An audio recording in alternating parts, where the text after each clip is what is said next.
എങ്ങോട്ടാണ് പോകുന്നതെന്ന് നിങ്ങൾക്ക് ഗസ് ചെയ്യാൻ പറ്റുമോ? അപ്പോൾ ഒരുപാട് കാടിൻ്റെയൊക്കെ ഇടയ്ക്കൂടെയാണ് കേട്ടോ നമ്മുടെ ഇന്നത്തെ യാത്ര പോകുന്നത്. വേറൊന്നുമല്ല, നമ്മുടെ കല്ലേലിൽ അപ്പൂപ്പൻ കാവിലേക്കാണ് കേട്ടോ നമ്മൾ പോകുന്നത്. അപ്പം നമ്മളെല്ലാവരും കൂടി വൈകിട്ട് ഒരു 4 മണിയൊക്കെ ആയപ്പോഴത്തേക്ക് ഇറങ്ങിയിട്ടുണ്ടായിരുന്നേ.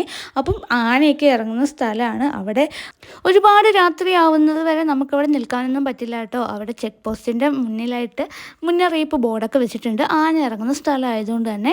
അപ്പം നമ്മൾ വേഗം തന്നെ തിരിച്ചു വരാനുള്ള പ്ലാനാണ് കേട്ടോ. ഇരുട്ടുന്നതിന് മുന്നേ നമുക്ക് എന്തായാലും തിരിച്ച് ഇറങ്ങണം. ഇപ്പം എന്താ നല്ല കാടാണ്, നല്ല അടിപൊളി അറ്റ്മോസ്ഫിയർ ആണ് കേട്ടോ. അപ്പം ദേ നമ്മൾ അമ്പലം അടുക്കാറായിട്ടുണ്ട്. അമ്പലം അടുക്കാറാകുമ്പോഴത്തേക്ക് ദേ ഈ ഒരു ഇതാണ് കേട്ടോ. ഇവിടെ ഫുൾ കിളികളുടെ ഒച്ചയൊക്കെയാണ്. ഞാൻ ആ ഒച്ചയൊന്നും കട്ട് ചെയ്യാതെ ഇതിനകത്ത് ഇട്ടേക്കാം, നിങ്ങൾക്കും കേൾക്കാമല്ലോ. അപ്പം നമ്മൾ നേരത്തെ അവിടെ ചെന്നതുകൊണ്ട് തന്നെ അധികം തിരക്കൊന്നും ഇല്ലായിരുന്നു കേട്ടോ.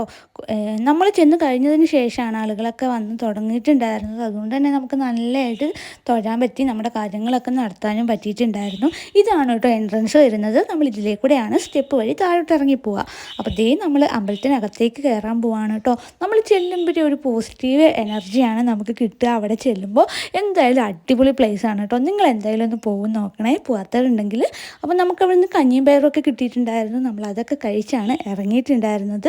അപ്പോൾ ഇത് സന്ധ്യ ആവുന്നതിന് മുന്നേ ഞാൻ ഇറങ്ങണമെന്ന് പറഞ്ഞല്ലോ. അപ്പോൾ അതുകൊണ്ട് നമ്മൾ കുറേ നേരം അവിടെ ചിലവഴിക്കാനൊന്നും പറ്റിയില്ല. നമ്മൾ ചെന്നു, വഴിപാടൊക്കെ ചെയ്തു, കഞ്ഞിയൊക്കെ കുടിച്ചതിന് ശേഷം നമ്മൾ കുറച്ച് നേരം അവിടെയൊക്കെ ഒന്ന് നിന്നിട്ട് നമ്മൾ വേഗം തന്നെ വീട്ടിലേക്ക് തിരിച്ചു പോന്നു കേട്ടോ. പിന്നെ കുറേ കാളകളും പശുക്കളും ഒക്കെ ഇഷ്ടംപോലെ ഉണ്ട് കേട്ടോ. അതിൻ്റെയൊക്കെ കരച്ചിൽ നിങ്ങൾക്ക് വീഡിയോയിലൂടെ കേൾക്കാൻ പറ്റുന്നുണ്ടാവും. വിളിച്ചാൽ വിളിപ്പുറത്തെത്തുന്ന ശക്തിയാണെങ്കിൽ നമുക്ക് കേട്ടിലവേ മാത്രമേ ഉണ്ടായിരുന്നുള്ളൂ. എന്തായാലും വന്ന് തൊഴാൻ പറ്റിയതിൽ നല്ല സന്തോഷമുണ്ട്. അപ്പോൾ പോയിട്ടില്ലാത്തവർ എന്തായാലും ഒന്ന് പോയി നോക്കൂ കേട്ടോ.